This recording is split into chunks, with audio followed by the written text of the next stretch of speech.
అమరావతి నిర్మాణ పనుల పునఃప్రారంభ కార్యక్రమానికి ఏర్పాట్లు ఘనంగా జరుగుతూ ఉన్నాయి. ప్రధాని రాక కోసం ప్రత్యేకంగా సభా స్థలంతో పాటు రోడ్లను అద్భుతంగా తీర్చిదిద్దుతూ ఉన్నారు. మోడీ వచ్చే రోడ్లో ప్రత్యేకంగా గ్రీనరీని ఏర్పాటు చేశారు.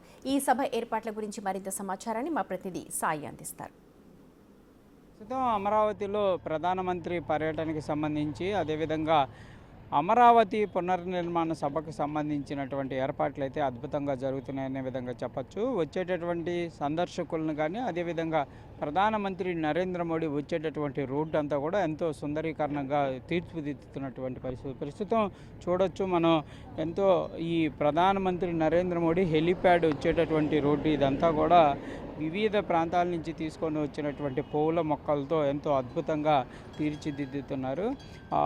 వెరైటీలు ఇందులో అనేక రకాలుగా కలర్స్గా కనబడేటటువంటి మొక్కలతో పాటు కాగితపు పూలకు సంబంధించినటువంటి మొక్కలను కూడా ఇక్కడ రోడ్డు మధ్యలో ఉన్నటువంటి డివైడర్ల పైన కూడా ఏర్పాటు చేస్తున్నారు. దాంతోపాటు ఈ రూట్ కూడా మొత్తం సెంట్రల్ లైటింగ్తో ఏర్పాట్లు చేస్తున్నారు. ఎక్కడా కూడా చీకటిగా కానీ ఎలాంటి ప్రాంతం లేకుండా కూడా ఎంతో అద్భుతంగా ఈ సెంట్రల్ లైటింగ్ని ఏర్పాటు చేస్తున్నటువంటి పరిస్థితి ఉంది. ఈరోజు సాయంత్రానికి ఇవంతా కూడా పూర్తి అయ్యేటటువంటి అవకాశాలు ఉన్నట్లు కూడా అధికారులు అయితే చెప్తున్నారు.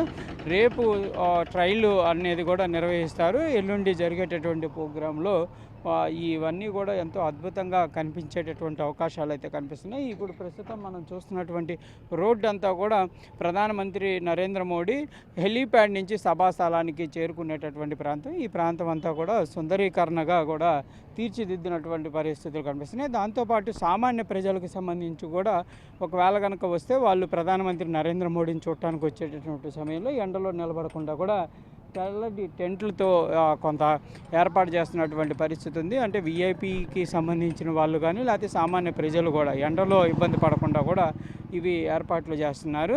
ఇక్కడ నిలబడి ప్రధానమంత్రి నరేంద్ర మోడీ వచ్చేటటువంటి సమయంలో స్వాగతం పలికేటటువంటి అవకాశాలు ఉంటాయి. దాంతోపాటు బార్కెట్లు కూడా ఏర్పాటు చేస్తున్నారు. ఎవరు కూడా కాన్వాయ్ దగ్గరికి రావటం కానీ కాన్వాయ్ ముందుకు వచ్చేటటువంటి ప్రయత్నాలు చేయడం కానీ ఇలాంటివి ఏం జరగకుండా సెక్యూరిటీ పర్పస్లో కూడా ఈ గ్రిల్స్ని అయితే ఏర్పాటు చేస్తున్నారు. ఇవంతా కూడా బార్కెట్లు, ఐరన్ బార్కెట్లు అనేది ఏర్పాటు చేస్తున్నటువంటి పరిస్థితి ఉంది. ఈ ఐరన్కి సంబంధించినటువంటి బార్కెట్లు ఇటు 4 అంటే రోడ్డుకు అవతల వైపు యువతల వైపు దాంతోపాటు సెంట్రల్లో ఇవన్నీ కూడా ఏర్పాటు చేస్తున్నారు. మొత్తంగా భద్రతా ఏర్పాట్లతో పాటు వచ్చేటటువంటి సామాన్య ప్రజలకు కానీ అదేవిధంగా ప్రధానమంత్రి నరేంద్ర మోడీని ఎంతో అద్భుతంగా ఆకట్టుకునే విధంగా అయితే సుందరీకరణ పనులు అయితే సాగుతున్నటువంటి పరిస్థితి ఉంది. కెమెరామ్యాన్ శివరామకృష్ణతో సాయి శంకర్.